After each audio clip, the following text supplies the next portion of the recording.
You call this cleaning? Toyin would yell, pointing at a tiny spot on the floor. Do it again, and do it properly this time. Yes, madam, Fumi would reply, bending down to clean the spot again.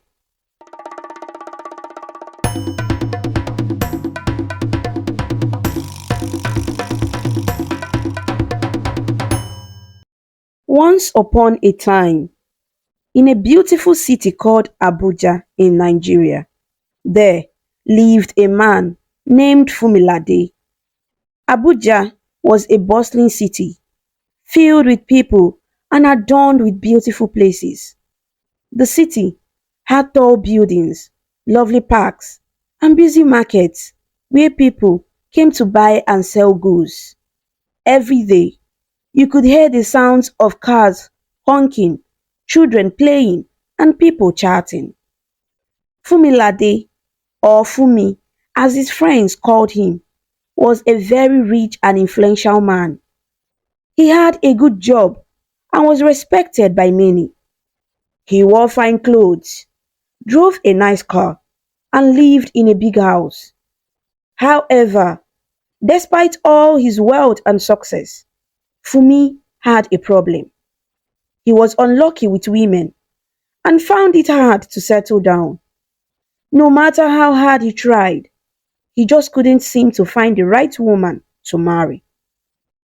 Fumi's mother, Mrs. Bosse, was a very good woman who loved her son dearly. She always worried about him and wanted the best for him. Fumi's father, Mr. Olukoya, was also a loving man. He loved his family and worked hard to give them a better life. They lived in Lagos, Nigeria, a lively city by the coast. When Fumi started working at a branch of his company in Abuja, he moved there, leaving his parents behind in Lagos. Even though he was far from home, he always kept in touch with his parents. He called them often and visited them whenever he could. Mrs. Bosse would often call Fumi to remind him that he wasn't getting any younger. Lade, my son, Mrs. Bosse would say over the phone, when are you getting married? Your father and I are worried and can't wait to carry our grandchild. Fumi would smile and reply, Emma Binu Mama, don't worry, I will get married soon. Despite his assurances, Fumi found it hard to focus on finding a wife. He had gone through several breakups and heartbreaks. Each time, he thought he had found the right woman, something would go wrong, and they would end up breaking up. This made Fumi very sad and discouraged. One day, after another disappointing breakup, Fumi decided to call his best friend Andrew. Andrew was a cheerful and funny guy who always knew how to make Fumi feel better. They had been friends since they were little boys and had shared many good times together. Hello, Andrew, Fumi said when Andrew picked up the phone. Fumi, my brother, Andrew replied with a laugh. How are you doing now? How far now, my guy? E be like say you don't chop another breakfast. Fumi couldn't help but laugh. Andrew, you know me too well. Yes, another breakfast. It didn't work out again. Andrew chuckled. Ah, Fumi, don't worry. One day, you will find the right woman. Maybe you are looking in the wrong places. Or maybe you are too busy with work. Fumi sighed. I don't know, Andrew. It feels like I will never find her. Cheer up, my friend, Andrew said. You are a good man, and any woman would be lucky to have you. Just take your time, eh? The right one will come when you least expect it. After their conversation, Fumi felt a little better. He knew Andrew was right. He just had to be patient and keep looking. In the meantime, he decided to focus on his job. He worked very hard at the office, and his dedication paid off. Every day, Fumi would wake up early, get dressed in his best suit, and drive to work. He spent his days in meetings, working on projects, and talking to clients. His colleagues admired him and often came to him for advice. Despite his busy schedule, Fumi always made time to call his parents. One evening, after a long day at work, Fumi sat in his living room, thinking about his life. He missed his parents and wished he could see them more often. He picked up his phone and called his mother. Hello, Iyami, Fumi said when Mrs. Bosse answered. Lade, my son. Omo mi, how are you? She asked. I'm fine, Mama, just tired from work. Fumi replied. Ah, my dear, you work too hard. You need to rest and take care of yourself. Mrs. Bosse said. I know, Mama, I know, I will. Fumi promised. Mrs. Bosse hesitated for a moment before asking, Lade, have you met anyone new? Fumi sighed. No, Mama, not yet, not yet. But I'm not giving up. Good, Mrs. Bosse said. Remember, my son, we love you very much and just want you to be happy. I know, Mama. I love you too, Fumi said. After hanging up, Fumi felt a warmth in his heart. He knew his parents loved him and only wanted the best for him. He decided to keep trying and not to lose hope. The next morning, Fumi woke up with a renewed sense of determination. He dressed up and drove to work. Feeling more positive, he greeted his colleagues with a smile and worked diligently throughout the day. During lunch break, he sat with a few of his co-workers. They chatted about various things, and soon the topic of marriage came up. Fumi, when are you getting married? One of his co-workers, Tunde, asked with a grin. You know you are the only one left in the office who is still single. Fumi laughed. Ah, Tunde, I'm working on it. Maybe I will surprise you all one day. His colleagues laughed and continued their conversation. Fumi felt a little more at ease. He knew he was not alone in his struggles and that his friends and family supported him. As the days went by, Fumi continued to focus on his job, but he also made an effort to socialize more. He attended events, went out with friends, and tried to meet new people. He knew that somewhere out there, the right woman was waiting for him. One day, while Fumi was busy at work, his phone rang. It was his mother, Mrs. Bosse. He picked up the phone and greeted her warmly. Hello, Yami, Fumi said. Hello, my dear son, Mrs. Bosse replied. How are you today? I'm fine, Mama. How are you and Papa doing? We are all well, thank you, Mrs. Bosse said. Lade, I have some news for you. What is it, Mama? Fumi asked, curious. I have found a beautiful lady for you, Mrs. Bosse said excitedly. Fumi was shocked. Mama, what do you mean? Why did you do that? Mrs. Bosse sighed. My son, I decided to take matters into my own hands. You are not getting any younger, and your father and I are very worried. Fumi felt a bit annoyed, but also touched by his mother's concern. Mama, I appreciate your help, but I can find a wife on my own.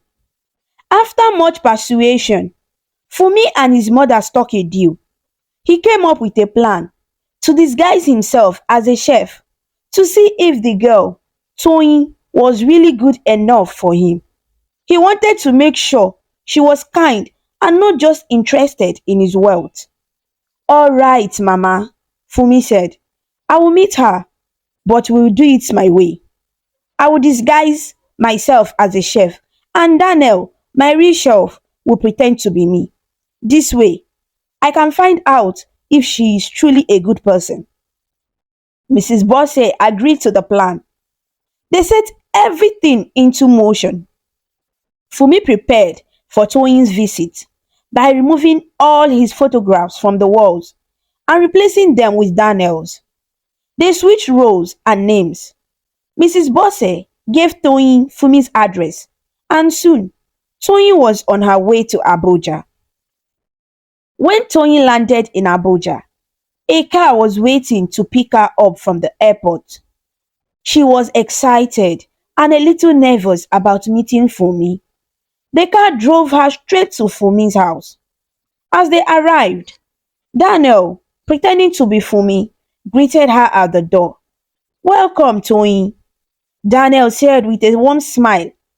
I am Fumilade. It's so nice to meet you. Toyin smiled back. Thank you. It's nice to meet you too, Fumi. Fumi, now pretending to be Daniel, the chef, helped with her luggage. He kept a close eye on Toyin, curious to see how she would behave. Inside the house, Daniel introduced Fumi as the chef named Daniel. Toyin, this is Daniel, my chef, Daniel said. Toyin looked at the chef with disdain. She barely acknowledged him and only nodded slightly. Nice to meet you, madam, Fumi said politely. Daniel, still pretending to be Fumi, took Toyin to her room and asked her to feel at home. Please, make yourself comfortable. If you need anything, just let me know. Thank you, Fumi, Toyin said, smiling. She seemed pleased with the house and her room. Fumi, now playing the role of Daniel, watched everything unfold with a keen eye. He wanted to see how Toyin would treat him when she thought he was just a chef. He went into the kitchen to cook dinner, carefully preparing fish soup and wheat. A little while later, Toyin walked into the kitchen. What are you cooking, chef? She asked with a hint of curiosity. Fish soup and wheat, madam, Fumi replied politely. Toyin hissed and went straight to take a bottle of water from the fridge. I hope it's good, she said dismissively. I am now the madam of this house, and soon I will set rules for you. Fumi nodded. Yes, madam, I will follow your rules. As Fumi continued to cook, he observed Toyin's behavior. She seemed demanding and unkind, treating him as if he were beneath her. He wondered if this was how she would treat him if she knew who he really was. Dinner was ready, and Daniel, still pretending to be Fumi, called Toyin to the dining table. Toyin, dinner is served. Toyin sat down at the table and looked at the food. It looks nice, she said, though her tone was not very enthusiastic. She took a bite and then looked up.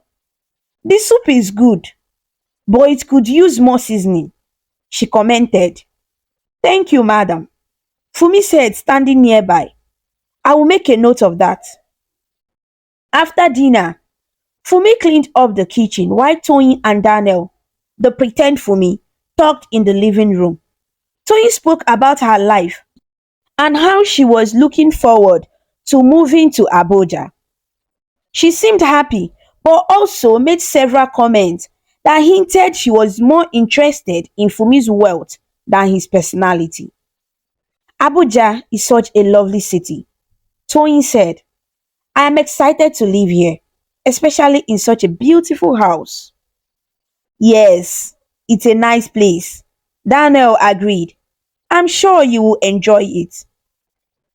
As the evening went on, Fumi continued to watch Toyin closely. He wanted to be sure about her character before making any decisions. The next morning, Toyin woke up early and went to the kitchen to find Fumi already preparing breakfast.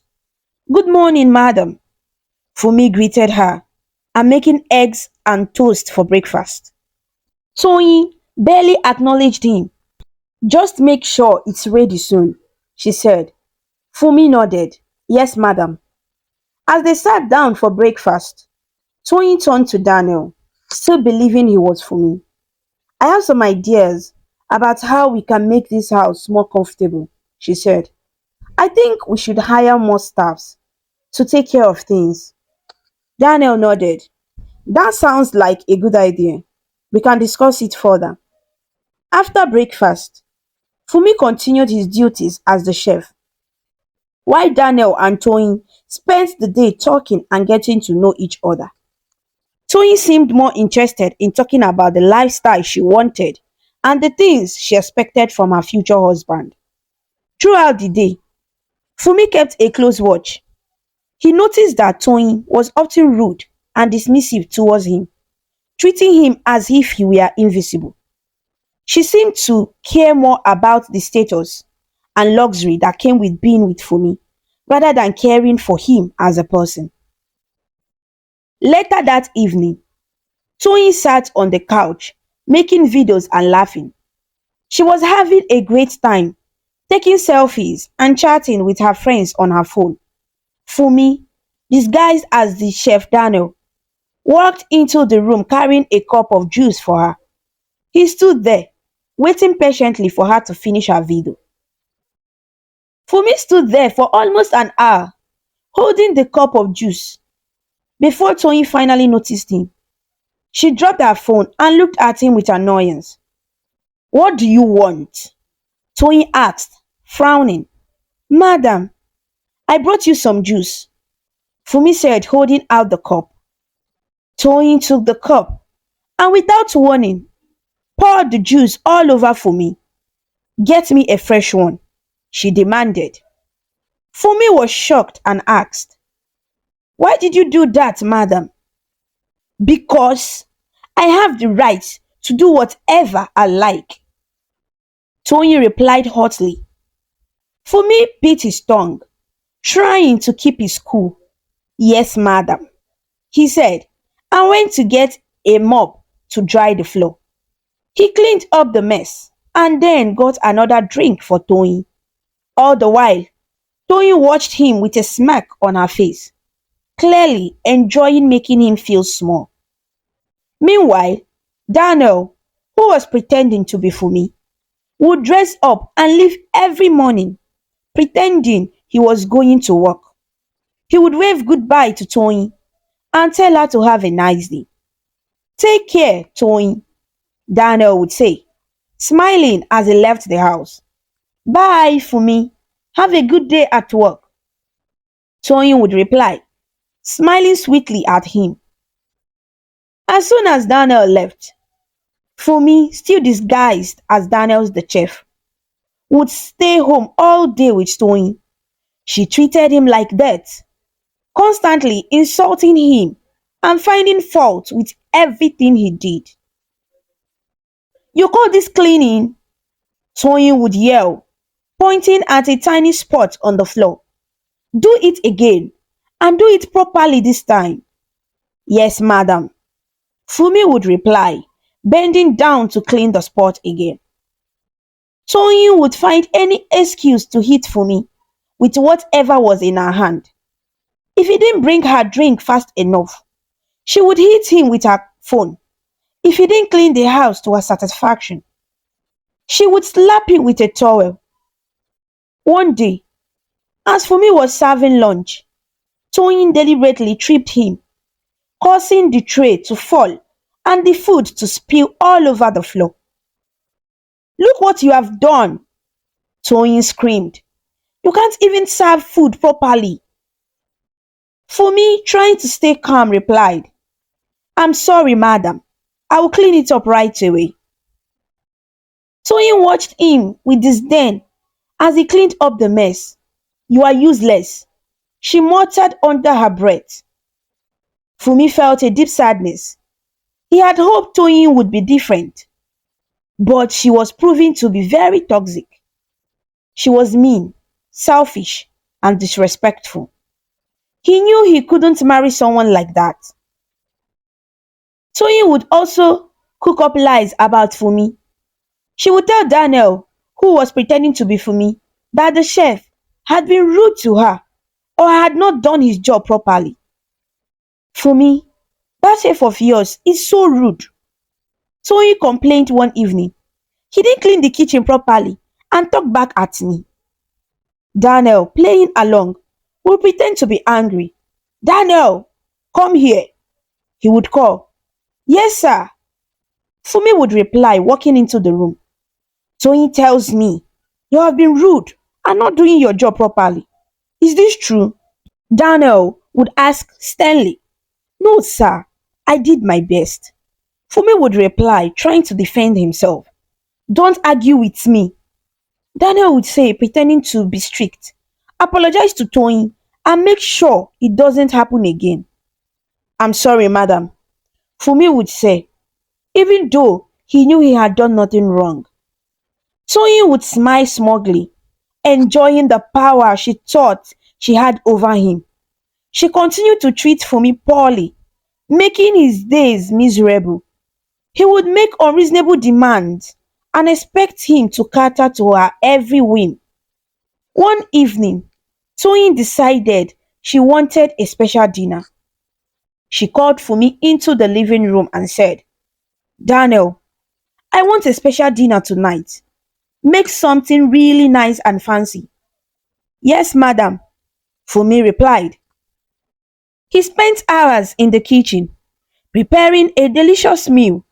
He made jollof rice, grilled chicken, and a special salad. When everything was ready, he set the table beautifully and called Toyin to dinner. Madam, dinner is served, he said.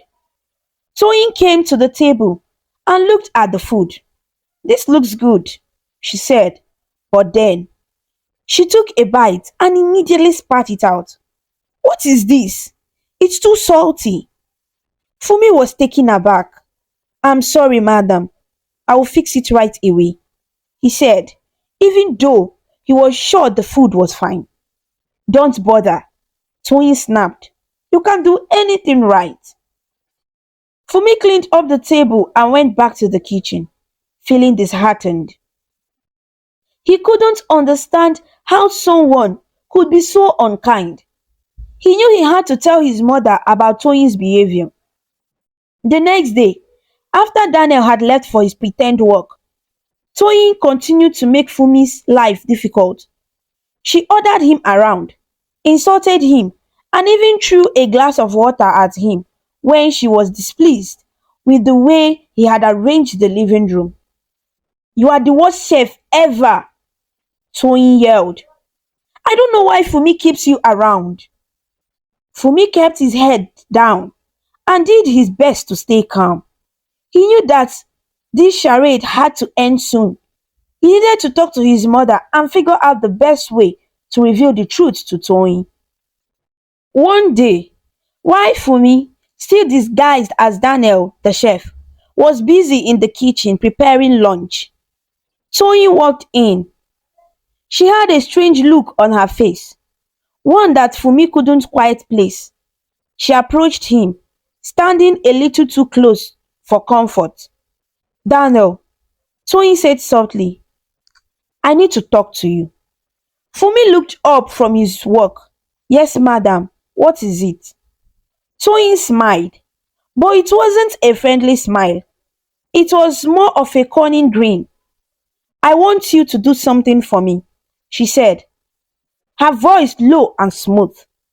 What do you need, madam? Fumi asked, trying to keep his voice steady. Toyin stepped even closer, her eyes glinting. I want you to do whatever I ask, or I will tell Fumi to throw you out, she said. Fumi's heart raced. He took a deep breath and replied, I'm sorry, madam, but I can't do that. You are engaged to my boss. Toyin laughed. A cold, harsh sound. Engaged? We aren't even serious. Besides, you are much more handsome than Fumi, she said, her eyes running over him. Madam, I can't betray Mr. Fumi. He trusts me. Fumi insisted, his voice firm. Toyin's expression hardened. Trust? Ha! Let me tell you something. I don't even like him. He is short and not very handsome. But you, Daniel, you are different. You are handsome, just poor. And I can't love a poor man, she said bluntly. Fumi felt a pang of anger at her words, but kept his face neutral.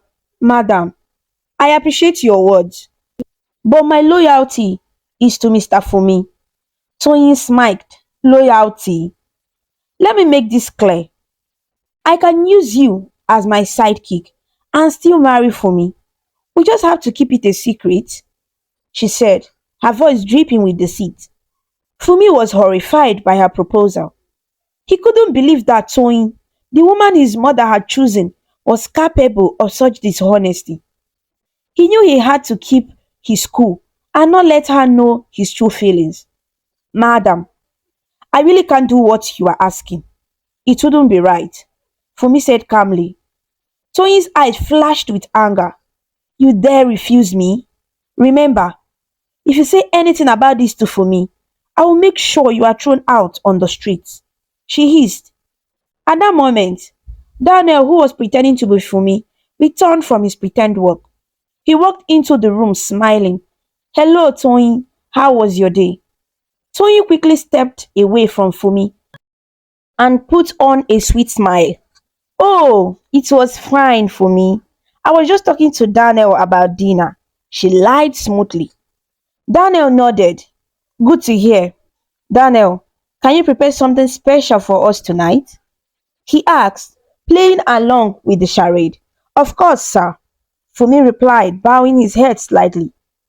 Toyin shot Fumi a warning glance before leaving the room. Remember, Daniel, not a word. She whispered fiercely. Fumi nodded, keeping his expression neutral. Yes, madam, he said, watching her leave. As soon as she was gone, Fumi let out a sigh of relief. He couldn't believe the situation he was in. Toyin's advances and her deceitful nature were more than he had expected. He knew he had to find a way to reveal her true character to his mother and end this charade. That evening, as they prepared the special dinner, Fumi thought about how he would handle the situation. He couldn't let Toyin continue to deceive everyone, especially his mother, who had chosen her with good intentions. At dinner, Toyin continued to act sweet and charming towards Daniel, who was pretending to be Fumi. She laughed at his jokes and complimented the food, but Fumi could see through her act. He knew she was only pretending to be nice to keep up appearances. Daniel, this dinner is wonderful, Toyin said, smiling brightly. You really outdid yourself. Thank you, madam, Fumi replied politely. After dinner, Toyin went to her room, leaving Fumi and Daniel alone in the living room. Fumi decided it was time to confide in Daniel about what had happened. Daniel, I need to talk to you, Fumi said quietly. Daniel looked at him curiously. What is it, boss? Toyin made advances at me today, Fumi said, his voice low. She said if I didn't do what she asked, she would tell you to throw me out. Daniel's eyes widened. What? Are you serious? Yes. She also said she doesn't like you and only wants to marry you for your money. She said she finds me more handsome and wants to use me as a sidekick. Fumi explained. Daniel was shocked. I can't believe this. What are we going to do? I need to talk to my mother and tell her everything so he can't continue to deceive everyone. Fumi said firmly. Daniel nodded. You are right. We need to put an end to this. The next day, Fumi called his mother.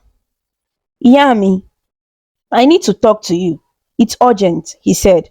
What is it, laddie? Mrs. Bossy asked, concerned. Mama, Toyin is not who she pretends to be. She made advances at me and said terrible things about Daniel. She only wants to marry him for his money, Fumi explained. Mrs. Bosse was silent for a moment. My son, I trust your judgment. If you feel she is not the right one, then we will not proceed. I want you to be happy. Thank you, Mama. I will tell her the truth and end this charade. Fumi said, feeling relieved. Later that evening, Fumi was in Daniel's room, holding laundry. He was deep in thought, reflecting on the events of the past few days. He had learned a lot about Toyin's true character, and he was glad he had discovered the truth before it was too late. As he folded the last piece of clothing, Toyin suddenly walked into the room. She had a determined look on her face and approached Fumi with a sly smile. Daniel, I need to talk to you, she said, her voice low and seductive. Fumi looked up, startled. What is it, madam? He asked, trying to keep his voice steady. Toyin moved closer, her eyes glinting. I think you know what I want, she said, reaching out to touch his arm. She leaned in, trying to kiss him. Fumi quickly pushed her away. Madam, stop this right now, he said firmly. This is not right. Toyin stumbled back and fell to the floor. Just then, Daniel walked into the room. Seeing Toyin on the floor, he rushed to her side. What happened? Daniel asked, helping Toyin to her feet. Toyin clung to Daniel, tears in her eyes. Daniel tried to kiss me, and when I refused, he pushed me, she lied, sobbing. Daniel looked at Fumi, who was standing calmly with his arms crossed. Toyin, stop this drama, Daniel said sternly. We have something important to tell you. Fumi stepped forward. Toyin, my name is Fumilade Olukoya, he said. Daniel is my chef. We switched roles so I could see who you truly are and what your motives were. Now, I have seen your true colors. Toyin's face turned pale. You deceived me, she yelled, filled with shame and anger. How could you do this to me? Fumi shook his head. I needed to know the truth. Your behavior has shown me that you are not the right person for me, he said calmly. Your time is up here. Please leave and don't return. With her face burning with embarrassment, Toyin stormed out of the room. She quickly packed her luggage, avoiding eye contact with anyone. She left the house without saying a word. Her head hung low. Once Toyin was gone, Fumi turned to Daniel. Thank you for your help, Daniel, he said gratefully. Your acting skills were incredible. Daniel laughed and playfully said, maybe we should start a film production company where both of us can act alongside other known actors. They both laughed, feeling the tension of the past few days finally lift. It was worth it, boss, Daniel said seriously. Don't worry, the right woman will come your way. Later that evening, Fumi called his mother to tell her what had happened. Mama, I told Toyin to leave. She showed her true colors, and she's not the right person for me, he said. Mrs. Bosse sighed. I'm sorry you had to go through that, my son, she said. But I'm proud of you for standing up for yourself. Keep pushing, and with time, you'll find the right person. Fumi felt a wave of warmth and encouragement from his mother's words. Thank you, Mama. I appreciate your support, he said. That night, Fumi also spoke with his father, Mr. Olukoya. Papa, I have learned a valuable lesson from all of this, Fumi said. Mr. Olukoya nodded. I'm glad, my son. Remember, it's your job to find a wife, not anyone else's. Trust your instincts and take your time, he advised. I will, Papa. Thank you, Fumi replied, feeling more determined than ever. In the days that followed, Fumi threw himself back into his work with renewed focus.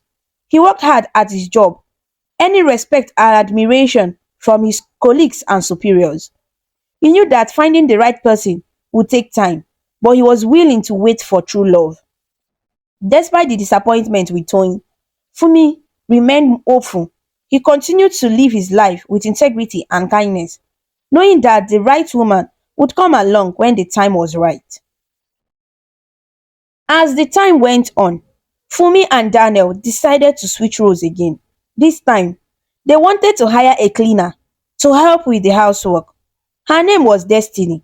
When Destiny came to work at Fumi's house, Fumi kept his name but introduced himself as Fumi the chef, while Daniel continued to play the role of the boss. Destiny was a kind and hardworking woman. She quickly became good friends with Fumi. They often chat while working, sharing stories and jokes. Fumi found Destiny's company refreshing and enjoyable. She was different from other women he had met. One day, while they were cleaning the living room, Fumi noticed that Daniel, the pretend boss, kept making advances at Destiny, but she also turned him down. Curious, Fumi decided to ask her about it. Destiny, I have noticed that you keep turning down our boss's advances. Why is that? Fumi asked. Destiny smiled and replied, well, Fumi, I'm not like all other girls. Just because he's rich doesn't mean I'm interested. Fumi was impressed by her response. That's admirable, Destiny. Most women would jump at the chance to be with a rich man. Destiny shrugged. Money isn't everything. I value kindness and honesty more, she said. Soon, Fumi and Destiny began to spend more time together. They enjoyed each other's company and started dating. Fumi made it clear to Destiny that he was just a chef and didn't have much money. However, Destiny didn't mind at all. Fumi, I believe in you, Destiny said one evening while they were eating together in the kitchen. I know that soon things will get better for us. Fumi smiled, feeling a warmth in his heart. Thank you, Destiny. Your faith in me means a lot. They would often share meals together in the kitchen, laughing and talking about their dreams and aspirations. They took care of each other, forming a bond that grew stronger each day. One evening, as they were sitting together after dinner, Fumi turned to Destiny and said, Destiny, you are an amazing person. I'm so grateful to have you in my life. Destiny smiled and replied, Fumi, you are amazing too. I'm happy to be with you. Their relationship continued to blossom, and they supported each other through thick and thin. Fumi felt lucky to have found someone like Destiny, who valued him for who he was and not for his wealth. As they worked and spent time together, their love grew stronger. They shared dreams of a better future and worked towards achieving them, knowing that together they could overcome any obstacle. As time went on, Daniel's advances towards Destiny became more persistent and troubling. He would often corner her while she was working and try to convince her to be with him. One day, he warned her sternly, Destiny, if you don't agree to be with me, I will send both you and Fumi out of this house. Destiny stood her ground, refusing to give in to Daniel's demands. I'm sorry, sir, but I cannot do that, she replied firmly. Whenever Destiny had an encounter with Daniel, she would go straight to Fumi and tell him everything.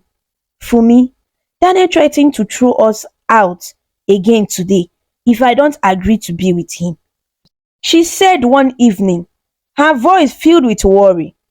Fumi sighed and tried to encourage her. Destiny, you are strong and brave. We will find a way through this, he said, trying to hide his own frustration. One day, Daniel finally reached his limit. He called both Fumi and Destiny into the living room and said, you both have to leave. I can't have you here anymore. Fumi's heart sank. He looked at Destiny, seeing the fear in her eyes. Desperate, he turned to her and said, Destiny, maybe you should agree to have an affair with Daniel, just so we can stay here. Destiny shook her head. No, Fumi, I can't do that. We'll find another job. We don't need to stoop to that level. She urged Fumi to get his bag, and they began to pack their things, preparing to leave the house. As they were about to walk out the door, Daniel stepped in front of them, blocking their way. Wait, Daniel said, holding up his hand. There is something you need to know. Fumi took a deep breath and looked at Destiny. Destiny, I need to confess something. It was all a plan. I am the real owner of this house, and Daniel is actually my chef. We switch roles to see your true character. Destiny's eyes widened in shock. What? Fumi? Is this true? Yes, it is, Fumi replied, his voice filled with sincerity. I had to know if you were truly a good person. And you have shown me that you are. I'm sorry for deceiving you. Daniel stepped forward, looking remorseful. I'm sorry for my behavior, Destiny. It was part of the plan, but I took it too far. Please forgive me. Destiny stood there, her mind racing. She couldn't believe what she was hearing. She felt a mix of emotions: shock, anger, and confusion. She took a deep breath, trying to process everything. Why? Why would you do this to me? She asked, her voice trembling. Fumi looked at her with earnest eyes. Destiny, I did it because I needed to know who you really are. I needed to be sure that you loved me for who I am and not for my money. I am truly sorry for putting you through this, but I love you and I hope you can forgive me. Destiny took a moment to gather her thoughts. She looked at Fumi, seeing the sincerity in his eyes. She then looked at Daniel, who also appeared genuinely sorry. After a long pause, she finally spoke. I need some time to think about this, but I appreciate your honesty. Fumi nodded. Take all the time you need. We are truly sorry. Over the next few days, Destiny took some time to herself to process everything that had happened. She thought about the moment she had shared with Fumi, the kindness he had shown her, and the genuine connection they had built. She also considered Daniel's role in the plan and how he had taken it too far but seemed genuinely remorseful. After a few days, Destiny approached Fumi. I have thought about everything and I have decided to forgive you both, she said. I understand why you did what you did and I appreciate your honesty. Fumi's face lit up with relief and gratitude. Thank you, Destiny. I promise you, from now on, there will be no more secrets. Daniel also expressed his gratitude. Thank you, Destiny. I'm truly sorry for my actions. With the truth out in the open and forgiveness granted, they all continued their lives. Destiny decided to stop working as a domestic help and went back to school with Fumi's support. He helped her with her school fees and encouraged her to pursue her dreams. One evening, as they sat together in the living room, Fumi turned to Destiny and said, Destiny, I'm so proud of you for going back to school. I know you will do great things. Destiny smiled. Thank you, Fumi. I couldn't have done it without your support. As the days turned into weeks, their bond grew stronger. They supported each other through thick and thin, building a life filled with love and mutual respect.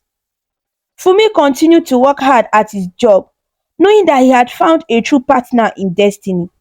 They laughed together, shared meals, and dreamed about their future. Destiny's belief in Fumi gave him the strength to keep pushing forward, knowing that with her by his side, they could achieve anything. With each passing day, they grew closer, their love blossoming into something beautiful and lasting. They knew that no matter what challenges came their way, they would face them together, hand in hand, with hearts full of hope and determination. Finally, the day of Fumi and Destiny's wedding arrived. It was a beautiful sunny day, perfect for the celebration of their love.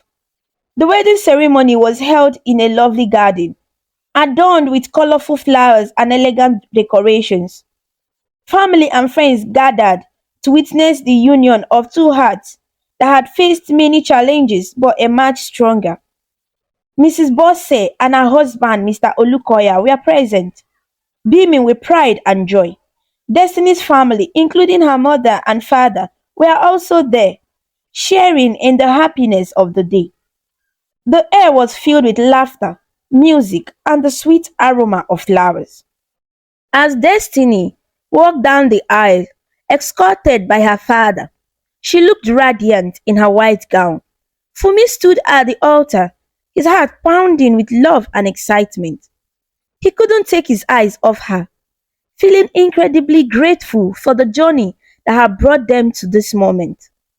When Destiny reached the altar, Fumi took her hand and they smiled at each other, their eyes filled with love. The officiant began the ceremony, speaking words of wisdom and love. They exchanged vows, promising to support and cherish each other through all of life's ups and downs. I, Fumi, take you, Destiny, to be my wife, Fumi said, his voice steady and full of emotion. I promise to love you, honor you, and stand by you for the rest of my life. Destiny's eyes glistened with tears of joy. I, Destiny, take you, Fumilade, to be my husband, she replied. I promise to love you, support you, and be by your side always. They exchanged rings, symbols of their unending love and commitment. The officiants then declared them husband and wife, and they shared their first kiss as a married couple, to the applause and cheers of their guests. The reception that followed was a joyous celebration. There was dancing, singing, and a delicious feast. Mrs. Bosse couldn't stop smiling and singing Fumi's praises. Lade, my son, the son of his father, she kept saying, beaming with pride. Nkechi, Destiny's mother, was equally overjoyed. She hugged her daughter tightly, whispering, I'm so proud of you, my dear. You have found a wonderful man. As the night went on, everyone celebrated and danced. Fumi and Destiny couldn't stop smiling, surrounded by the love and support of their families and friends. It was a perfect day, marking the beginning of their new life together. Soon after the wedding, Destiny and Fumi received even more wonderful news. They were expecting twins. The couple was over the moon with happiness, and they eagerly awaited the arrival of their babies. When the time came, Destiny gave birth to two healthy baby boys. Their hearts were filled with gratitude and joy as they held their precious sons for the first time. Mrs. Bosse and Destiny's mother Nkechi came for the traditional omogo, a postpartum care tradition where mothers help take care of the new mother and her babies. They were so happy to finally hold their grandchildren in their arms. Mrs. Bosse couldn't contain her excitement. Lade, my son, you have given me so much joy. These boys are truly a blessing, she said, her eyes shining with happiness. The house was filled with laughter and the sweet cries of the babies. Mrs. Bosse and Nkechi took turns holding the twins and telling stories of their own children's childhoods. Do you remember, Fumi, when you were this small? Mrs. Bosse asked, smiling at her son as she rocked one of the twins in her arms. Yes, Mama, Fumi replied, chuckling. You always told me I was a handful, and now look at you, Mrs. Bosse proudly said. A wonderful husband and father. I'm so proud of you, my son. Destiny looked at her mother with tears in her eyes. Thank you, Mama, for always believing in me, she said. You are my joy, Destiny, Nkechi replied, seeing you happy and with such a beautiful family is all I ever wanted. As the weeks went by, Fumi and Destiny settled into their new roles as parents. They took care of their boys with love and dedication, cherishing every moment. Their home was filled with warmth, laughter, and the sounds of their children. One evening, as they sat together in the living room, Fumi turned to Destiny and said, Destiny, I can't imagine my life without you. You have given me so much happiness. Destiny smiled and squeezed his hand. And you have given me so much joy, Fumi. I love you more than words can say. Their love for each other grew stronger with each passing day. They faced the challenges of parenthood together, supporting and encouraging one another. Mrs. Bosse and Nkechi continued to visit often, bringing with them the wisdom and love of generations. Fumi and Destiny's story was one of love, resilience, and the power of believing in each other. They had overcome obstacles and found true happiness together. As they watched their boys grow, They knew they had been blessed beyond measures. Fumi gave Daniel a job at his company for his role in finding true love. Daniel worked really hard and also got married, starting a family of his own. The story of Fumi and Destiny was a testament to the strength of love and importance of staying true to oneself. They lived happily, surrounded by the love of their families, and grateful for the journey that had brought them together. And so, as the sun set on another beautiful day, Fumi and Destiny sat on their porch, holding hands and watching their children play. They knew that no matter what the future held, they would face it together, with love and hope in their hearts. The story came to an end, but their love continued to grow, a beacon of light for all who knew them, and they lived happily ever after. The lesson of this story is that true love is not about money or looks. It is about finding someone who loves you for who you are on the inside. Fumi and Destiny loved each other because they were kind and honest. When you are kind and true, you will find happiness and love that lasts forever. Thank you for watching this amazing story about Fumi on African Stories. If you liked it and felt inspired with his journey, please show your support by clicking the like button, sharing with your friends, and leaving a comment below. To see more interesting stories and learn about different cultures, subscribe to African Stories and don't forget to ring the notification bell so you never miss a new story. Your support means a lot and helps us bring more stories to you. Until we meet again, stay connected, stay inspired, and keep smiling.